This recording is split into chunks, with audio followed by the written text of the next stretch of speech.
ಧ್ಯಾನಕ್ಕೆ ಭೂಮಿ ಇದು, ಪ್ರೇಮಕ್ಕೆ ಸ್ವರ್ಗ ಇದು, ಸ್ನೇಹಕ್ಕೆ ಶಾಲೆ ಇದು, ಜ್ಞಾನಕ್ಕೆ ಪೀಠ ಇದು.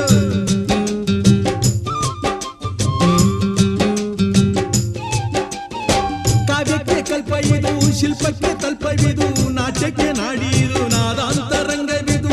ಕುವೆಂಪು ಬೇಂದ್ರೆಯಿಂದ ಕಾರಂತ ಮಾಸ್ತಿಯಿಂದ ಧನ್ಯವೀ ಕನ್ನಡ, ಕಾಕಿನ ಕನ್ನಡ. ಹುಟ್ಟಿದರೆ ಕನ್ನಡ ನಾಡ ಹುಟ್ಟಬೇಕು, ಮೆಟ್ಟಿದರೆ ಕನ್ನಡ ಮಣ್ಣ ಮೆಟ್ಟಬೇಕು.